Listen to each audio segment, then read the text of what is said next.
तो बाजार की शुरुआत तो हुई थी कमजोर, लेकिन कमजोर शुरुआत के बाद हम पिछले आधे घंटे में देख रहे हैं कि रिकवरी काफी अच्छी आई है। और निफ्टी बैंक की बात करें तो जो 300 अंकों की गिरावट थी अब वो 150 अंकों की तेजी में तब्दील हो गई है।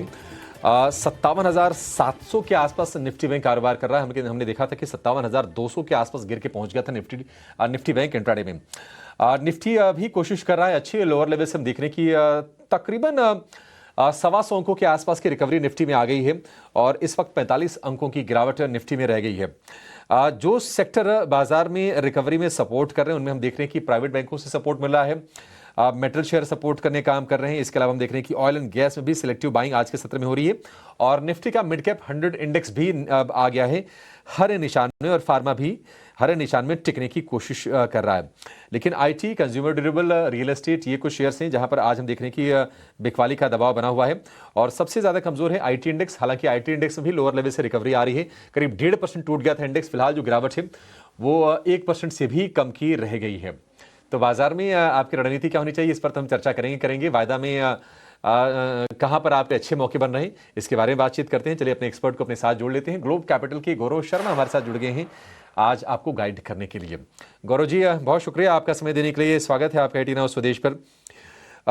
25,450 का निफ्टी कैश में, फ्यूचर्स में 100 अंकों का प्रीमियम 25,550 के आसपास का।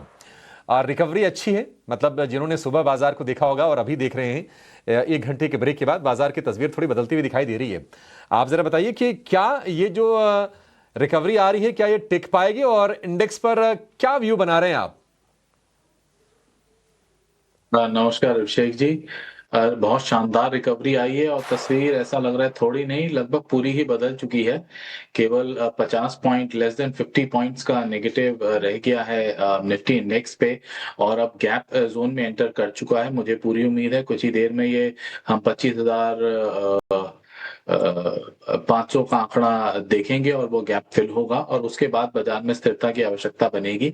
अगर 25,500 के आंकड़े के आसपास बाजार स्टेबलाइज कर जाता है तो लेटर हाफ के अंदर हम फर्दर अपमूव आते हुए भी देख सकते हैं। अच्छा कवर आया है और इस कवर के अंदर बैंक निफ्टी ने अपना कंप्लीटली रोल प्ले किया है। ये कहना गलत नहीं होगा, ये बैंक एक्स ड्रिवन एक अपमूव और या कवरिंग मूव है। ठीक है, एक बढ़िया मूव है। करीब 150 पॉइंट के आसपास की रिकवरी आ गई है। तो गौरव जी जरा बताइए कि क्या इस रिकवरी को प्ले करके यहां से इंट्राडे में तेजी का ट्रेड लेना है? हाँ तो कौन से इंडेक्स पर आप कंफर्टेबल हैं और टारगेट और स्टॉप लॉस के लेवल भी आप शेयर कीजिए। हाँ बिल्कुल। हमें निफ्टी इंडेक्स के अंदर हम ले सकते हैं ट्रेड। एक बार 25,500 के ऊपर निकलता है तो चाहे हम at the money call option में प्ले कर सकते हैं, अब हम फ्यूचर प्लस किया जा सकता है उन लेवल्स पे और फिर हम अपना बाय साइड का पोजीशन बना सकते हैं। एक रेजिस्टेंस पॉइंट एक्ट करेगा 25,500 जब तक वो ब्रीच नहीं हो जाता है, क्योंकि वही एक गैप डाउन पॉइंट था जो कि अब कवर होने फिलअप होने जा रहा है और उसके ऊपर जैसे ही बाजार निकल के 10-15 मिनट भी सस्टेन हो गया then we will get an opportunity. उस टाइम पे हमें उसे नहीं छोड़ना है क्योंकि रिवर्सल संकेत क्लियर था। बहुत ही अच्छा स्मार्ट अपमूव आया है, बैंक एक्स ड्रिवन है। वैसे बैंक निफ्टी परफॉर्म कर रहा है लेकिन बैंक एक्स में ऑलरेडी एक अच्छा मूव आ चुका है, इसलिए मैं अभी बैंक निफ्टी और फिर निफ्टी के साथ नहीं जा रहा हूं और निफ्टी इंडेक्स में ट्रेड के लिए सजेस्ट कर रहा हूं। बाकी हमें स्टॉक स्पेसिफिक एक्शन तो है ही बाजार में।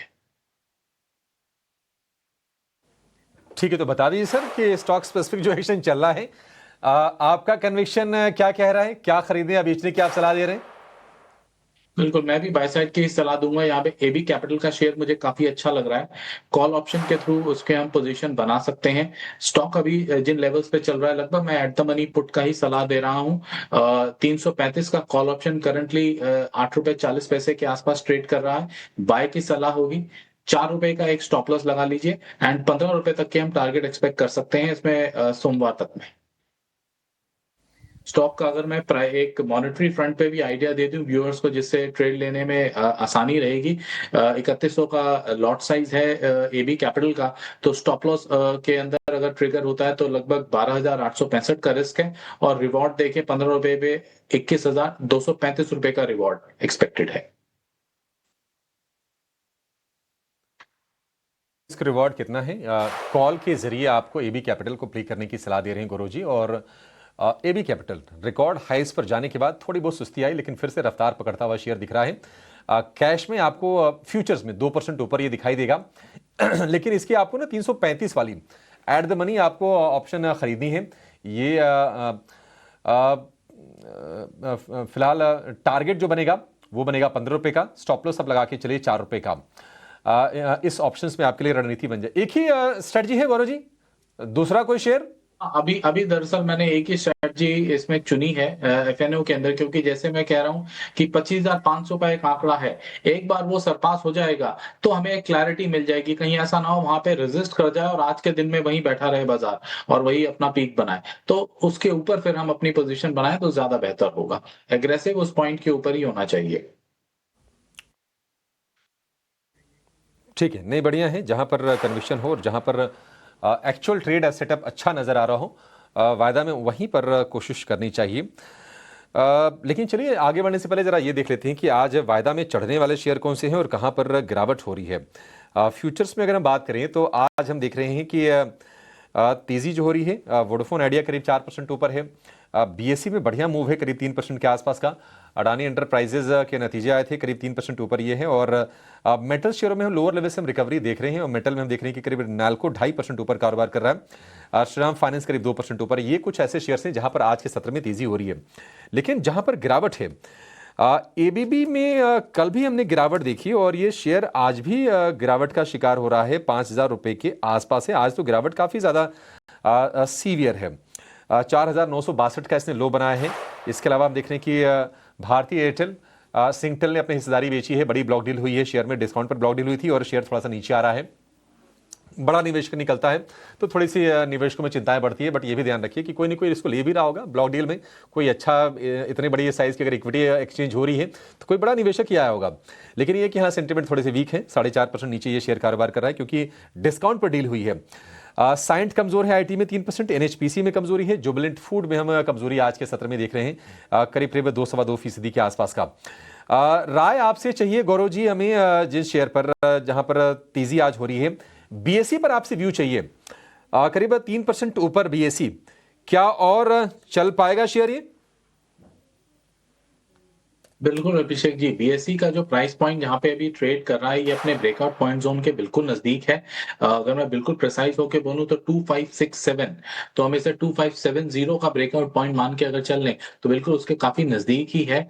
एक बार ये लेवल टूटता है तो लगभग पिछले 2 हफ्ते का कंजेशन जोन को सरपास करेगा और फिर फर्दर इसके अंदर 2700 तक की गुंजाइश हमें देखने को मिल जाएगी इमीडिएट नियर टर्म में।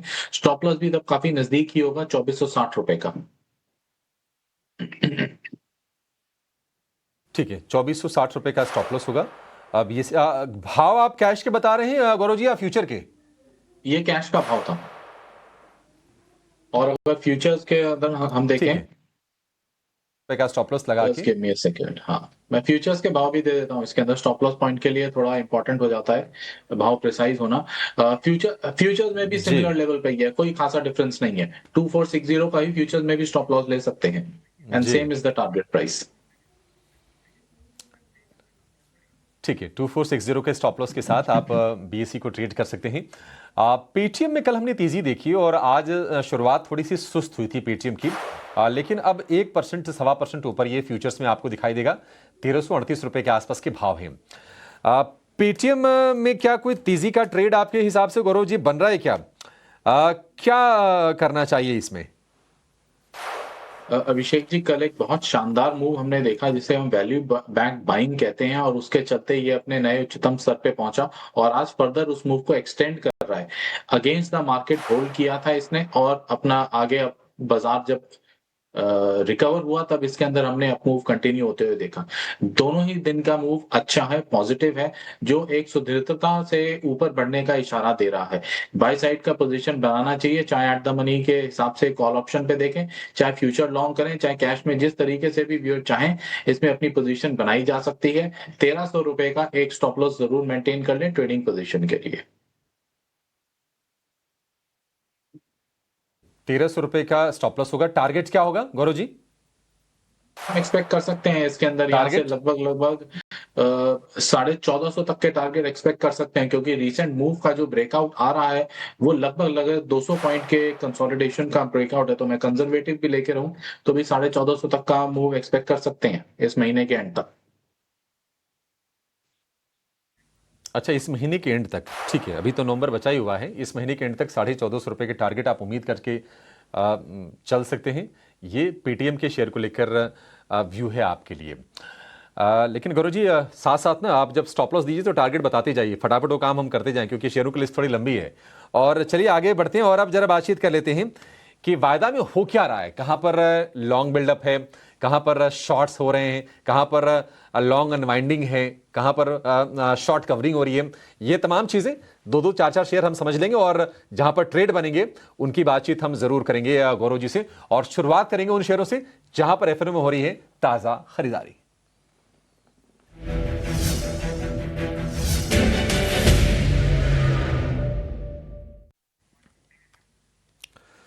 तो लॉन्ग बिल्डअप की अगर हम बात करें आज के सत्र में, यानी कि फ्रेश बाइंग जहां पर हो रही है फ्यूचर्स में, तो L&T फाइनेंस होल्डिंग 7% ऊपर है। पेटीएम की हमने बातचीत कभी की है, 1% ऊपर ये भी शेयर कारोबार कर रहा है। श्रीराम फाइनेंस करीब 1.5% ऊपर है। और हिताची एनर्जी पिछले दिनों बड़ी जबरदस्त रफ्तार से ये शेयर दौड़ा था, आज 2.5% ऊपर ये कारोबार कर रहा है। श्रीराम फाइनेंस और L&T फाइनेंस, ये दो शेयर मुझे थोड़े बेहतर लग रहे हैं। गौरव जी, आपका व्यू क्या है और कहां पर ट्रेड बेहतर बनेगा? अभिषेक जी, L&T फाइनेंस में तो आज ही लगभग 7% का मूव आ गया है। आई थिंक गाड़ी इसमें तो निकल गई है। श्रीराम फाइनेंस में थोड़ी सी स्थिरता जरूर है, लेकिन उसका ओवरऑल ट्रेंड वो पिछले कई दिनों से चलता हुआ आ रहा है। दोनों पे यहाँ पे रिस्क रिवॉर्ड जो है वो सूटेबल नहीं है इन ट्रेड्स के अंदर। थोड़ा सा बेटर कंपैरेटिवली हम श्रीराम फाइनेंस को जरूर देख सकते हैं। श्रीराम फाइनेंस की अगर मैं बात करूं तो फ्रॉम अ फ्यूचर्स फ्रंट 780 का एक स्टॉप लॉस लेके हम इसमें फ्यूचर्स में पोजीशन बना सकते हैं। करंट मंथ फ्यूचर्स के हिसाब से बता रहा हूं मैं। और लगभग हम 850 के करीब के टारगेट्स के एक्सपेक्ट कर सकते हैं इसके अंदर। ये एक रिलेटिवली कंपैरेटिवली बेटर होगा। L&T फाइनेंस में तो काफी तेज मूव है, तो उसको अभी इन लेवल्स पे लेना एडवाइजेबल नहीं है। ठीक है, 750 का 850 का टारगेट होगा और 780 का स्टॉप लॉस आप श्रीराम फाइनेंस में लगा के आप इसमें ट्रेड ले सकते हैं। श्रीराम फाइनेंस में L&T फाइनेंस छोड़ दीजिए, 7% ऊपर ये शेयर ऑलरेडी कारोबार कर रहा है। लेकिन कहां पर मंदी के सौदे कट रहे हैं और शेयर लगा रहे हैं दौड़, उसकी सूची भी सामने रखते हैं। यूनो मिंडा में आज हम तेजी देख रहे हैं। आईसीसी बैंक 6 महीने के निचले स्तर पर यह शेयर चला गया था, लगातार बिकवाली का शिकार हुआ है। थोड़ी बहुत बाइंग आ रही है लोअर लेवल से आईसीसी बैंक में, अब कितनी सस्टेन करेगी इस पर एक सवाल जरूर है। गेल है और सन फार्मा है। शॉर्ट कवरिंग वाले स्टॉक्स में कहां पर आपका कन्विक्शन है गौरव जी? क्या बेहतर लग रहा है, सन फार्मा या फिर गेल?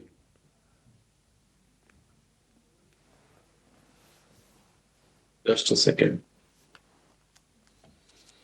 देखिए, अगर हमें short covering point of view से कंसिडर करना ही है तो एक बार गेल को कंसिडर किया जा सकता है। यहाँ से कुछ गुंजाइश 3-4 रुपए के मूव के जरूर दिखाई देती है।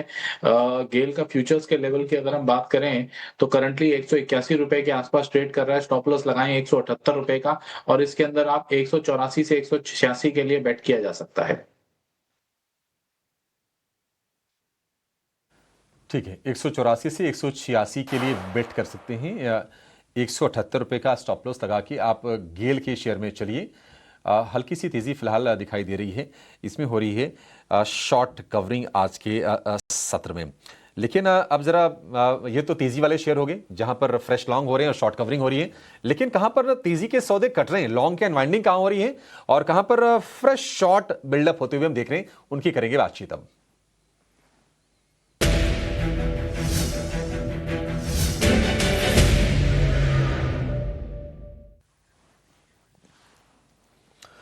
फ्रेश शॉर्ट्स की बात करें तो अंबर एंटरप्राइजेज ये तो वैसे ही वीक है। अब कह सकते हैं कि एक तो करेला दूजा नीम चढ़ा।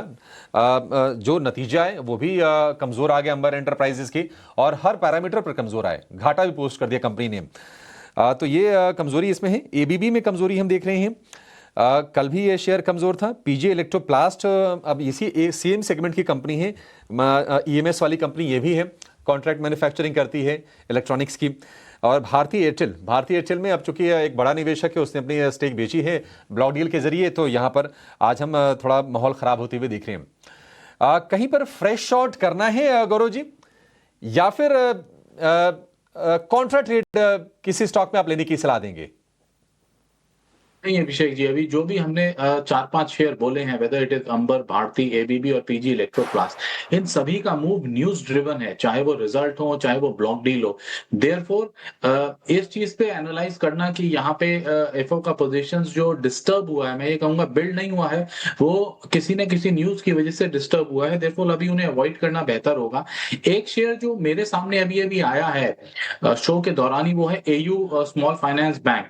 इसके अंदर एक मुझे एक अच्छा मूव आता नजर आ रहा है, तो हमारे एफओ ट्रेडर्स इस चीज को अपने रडार पे रख सकते हैं और इसके अंदर चाहे तो पोजीशन बना सकते हैं। शेयर ने आज अपना फ्रेश हाई बनाया है, 898 के अराउंड फ्यूचर्स में ट्रेड कर रहा है। 880 का स्टॉप लॉस लगा के 930 से 940 के लिए अगले हफ्ते में ये लेवल्स के लिए दाव लगाया जा सकता है स्टॉक के अंदर। मैं काफी होपफुल हूं इसके अंदर ये तेजी कंटिन्यू रहेगी और ये 4-5% का मूव हमें अगले हफ्ते में जरूर दिखा देगा। नहीं नहीं, डेफिनेटली निफ्टी बैंक की अगर हम स्ट्रॉन्गेस्ट काउंटर की बात करेंगे ना, जहां पर पैसे बने हैं, थोड़ा छोटे साइज का बैंक जरूर है, स्मॉल फाइनेंस बैंक इसके नाम में ही जुड़ा है, लेकिन पैसे बना के इसने दिए हैं और आज देखिए नया हाई भी बना दिया है। एयू स्मॉल फाइनेंस बैंक ने जो हाई है वो है 896 रुपए का, 895 रुपए 80 पैसे की, 895 रुपए 35 पैसे, बिल्कुल उसी के आसपास कारोबार कर रहा है। तो ये एक पिक जो थोड़े सा ना बॉक्स से हटके है, जहां पर गौरव जी की नजर गई है और इसकी मजबूती में कोई संदेह नहीं है। 940 का टारगेट, 880 रुपए का स्टॉप लॉस आप लगा के चलिए एयू स्मॉल फाइनेंस बैंक में। एक छोटे से ब्रेक लिए रुकेंगे और ब्रेक के बाद जरा उन शेयरों की चर्चा करेंगे जहां पर हो रही है लॉन्ग्स की अनवाइंडिंग, यानी कि तेजी के सौदे कट रहे हैं। क्या गिरावट और बढ़ेगी? मौके आपके लिए कहां पर है ये भी जानेंगे और कुछ नतीजों की भी बातचीत करेंगे जो आज आने वाले हैं आपके जाएगा नहीं।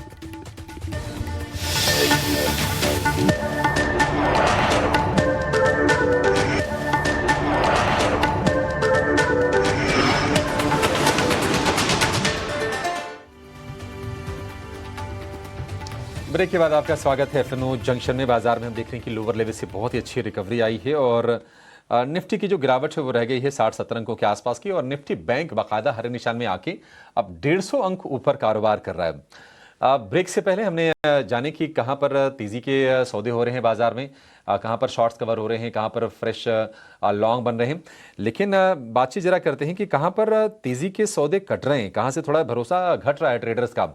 लॉन्ग अनवाइंडिंग वाले शेयर लेकर आइए स्क्रीन पर। यूपीएल में हम थोड़ी गिरावट देख रहे हैं, गिरावट हालांकि बहुत मामूली है, करीब आधे % के आसपास की है। जियो फाइनेंशियल में हम कमजोरी थोड़ी सी देख रहे हैं, 300 रुपये के नीचे ये शेयर है, 0.25% की कट आज है। आईजीएल में नरमी थोड़ी सी है, हालांकि 200 रुपये के ऊपर अभी ये शेयर ही बना हुआ है, और मजगांव डॉक में थोड़ी सी गिरावट है, ज्यादा गिरावट तो कोई है नहीं। लेकिन जियो फाइनेंस पर एक गौरव जी व्यू दीजिए, क्योंकि हमने देखा था कि 350 रुपए के आसपास तक शेयर पहुंचा तो था, ये वहां से थोड़ा रिवर्स हो गया फिर ये, और अब थोड़ा रेंज में हाल फिलहाल हमने देखा है। जियो फाइनेंस जिसको लंबा सोचना हो, क्या वो ले सकता है शेयर ये? बिल्कुल, अगर लंबी अवधि के लिए कंसिडर किया जा रहा है, से कपल ऑफ मंथ्स और उसके ज्यादा की अवधि के लिए, तो सर्टेनली इस चीज को यहाँ पे कंसिडर कर सकते हैं। बहुत ज्यादा गिरावट आती मुझे नहीं दिख रही है इसके अंदर। मेरे ख्याल 325 के करीब के लेवल से अभी करेक्ट होता हुआ 10% के करीब नीचे हमें अवेलेबल है, और इन लेवल्स पे हम at least first tranche of buying कर सकते हैं और थोड़ी गुंजाइश रख लें कैपिटल की। अगर कोई इनिशियल लेवल थोड़ा बहुत एक फर्दर डिप मिल जाए 278 तक का, तो बहुत ही बेहतर हो जाएगा। अदरवाइज ये लेवल्स भी रीजनेबल है। ठीक है, जियो फाइनेंशियल को लेकर ये व्यू। लेकिन आज हम देख रहे हैं कि निफ्टी के नतीजों के लिहाज से दिन काफ़ी अहम है। अब तक 39 नतीजे आ गए हैं, 3 आ जाएंगे तो आज को मिला लेंगे तो टोटल 42 नतीजों की संख्या पूरी हो जाएगी। आज बजाज ऑटो, हिंडाल्को, ट्रेंड के नतीजे आएंगे, और कुछ और स्टॉक्स हम देख रहे हैं कि वायदा स्पेस में डिवीज लैब हो गया, पीएफसी, टोरेंट फार्मा, ये कुछ नतीजे होंगे जिस पर हमारी नज़र रहने वाली है।